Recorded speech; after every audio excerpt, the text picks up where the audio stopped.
Untuk penanganan dari pemerintah sendiri seperti yang kami lihat, di sini pemerintah sudah cukup cepat mengambil tindakan seperti mendirikan posko bencana seperti ini. Sebelumnya saya dengar-dengar dari warga katanya ada juga posko di Danga di salah satu tempat di dekat gereja. Lalu di masjid juga kami lihat ada beberapa posko yang dibangun.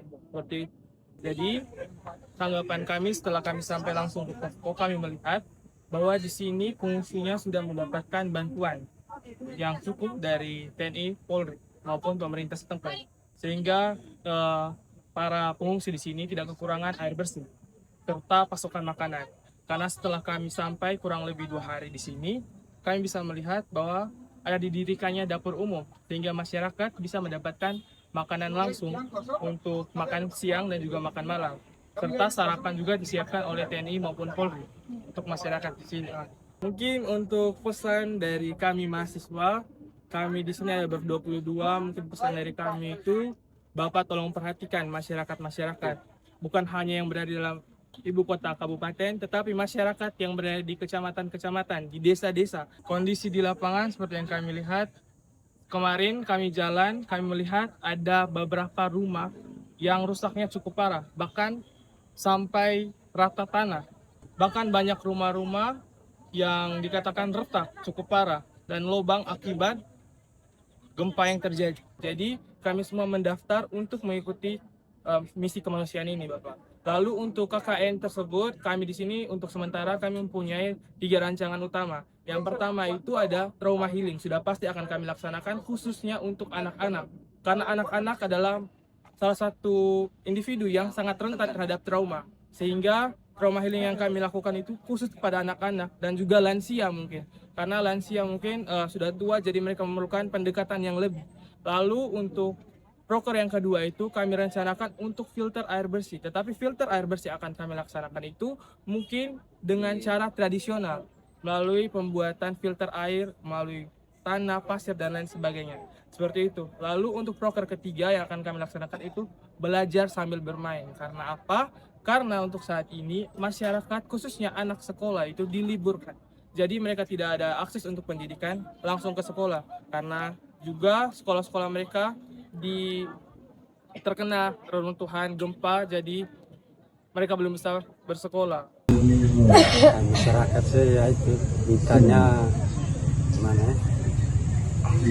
Bantuan di Bapak Presiden untuk yang punya rumah yang sudah roboh, kalau bisa dikasih dana untuk persiapan rumah itu kan sudah syukur.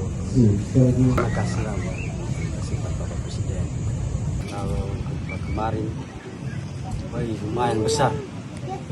Kalau dia punya tanah itu, kalau kita lihat kayak ada ular di bawah, gelombang, hancur. Ini hanya dampak gempa semua, ini kaki-kaki ini karena kita lari di atas rapat itu batu. Kalau dari hari pertama sudah 2 minggu. Karena pertama mungkin kan kita lari ke atas gunung dulu, kalau pindah ke sini. Setelah bangun posko ini kita pindah semua ke sini. Cepat kalau bantuannya, alhamdulillah cepat. Kalau di keluarga tidak ada, semua kita di bawah tidak ada korban. Kalau rumah memang tidak. Biar tidak kayak semula, yang penting kami bisa tinggal. Karena sekarang kami ini rumah tidak bisa ditempati, Pak. Alhamdulillah masih bisa buat kami bertahan sampai sekarang, Pak. Jadi kalau makanannya ya lumayan baik. Kalau kita makan 3 kali tuh. Kami pemerintah, kami minta mudah-mudahan kalau memang ini rumah yang bisa ya pemerintah perhatikan, kami punya ini bangunan rumah tuh bisa di. Setelah gedung ini diresmikan, banyak anak-anak datang kunjung. Nah ini mereka ada yang menangis, aduh kami baca di mana lagi. Karena di sini pusat pengetahuan, pusat informasi, dan pusat inovasi. Lalu konsep kantor kita ini adalah rumah peradaban dan laboratorium sumber daya manusia. Sehingga ketika kantor ini jadi, banyak aktivitas. Baik itu dari anak-anak TK, SD, SMP, sampai masyarakat. Kemudian ada kegiatan inklusi. Ini kami istilahkan semacam hub di Nagekeo. Oke, harapan kami ke depan yang pertama, untuk sementara dalam mendukung pelayanan, kita bisa dapat gedung darurat, mungkin semi permanen, karena kita akan teruskan layanan kepada masyarakat. Sambil juga kita mohon dukungan ke depan, kalau berkenan untuk bangun kembali gedung, dan kepada semua kita masyarakat Nagekeo yang mendapatkan korban kerusakan material, kiranya dikuatkan dan mari terus bangkit kembali. Di bawah kepemimpinan Presiden ini banyak hal yang sudah bergerak, yang kita berharap untuk terus maju secara ekonomi, ketahanan pangan dan lain sebagainya. Jadi percayalah, pemerintah tidak akan membiarkan saudara sendiri. Kita hadir dan kita akan terus membantu saudara-saudara. Ya, terima kasih. Ya. Saya datang untuk melihat langkah-langkah yang sudah diambil dan saya menyampaikan kepada seluruh rakyat Flores, daerah-daerah yang kena bencana, ya, ucapan bela sungkawa saya, mereka yang kehilangan keluarganya, sampaikan bahwa pemerintah pusat terus-menerus memantau dan terus-menerus melakukan langkah-langkah mengirim bantuan, menyiapkan semuanya untuk mengatasi kesulitan. Ini masalah alam, kita waspadai, kita belajar dan kita ambil langkah-langkah persiapan.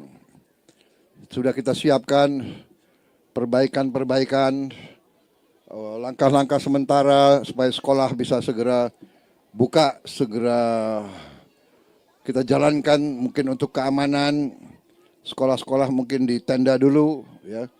Menurut para ahli, kita butuh kurang lebih sabar mungkin maksimal mungkin 3 minggu lagi, ya, baru relatif aman semuanya. Kita mulai nanti bangun hunian-hunian sementara dan perbaikan rumah-rumah dan sebagainya. Karena saya mau beri kesempatan semua instansi untuk melayani rakyat langsung. Kadang-kadang kalau terlalu banyak pejabat pusat datang, terpecah konsentrasi. Jadi pejabat daerah harus menjemput dan sebagainya. Itu kadang-kadang ada kecenderungan akhirnya bisa menjadi mengalihkan fokus pertama. Tapi kita terus memonitor, dan kita yang paling penting dari pusat adalah mengerahkan pelayanan dan bantuan. Itu yang paling penting, ya.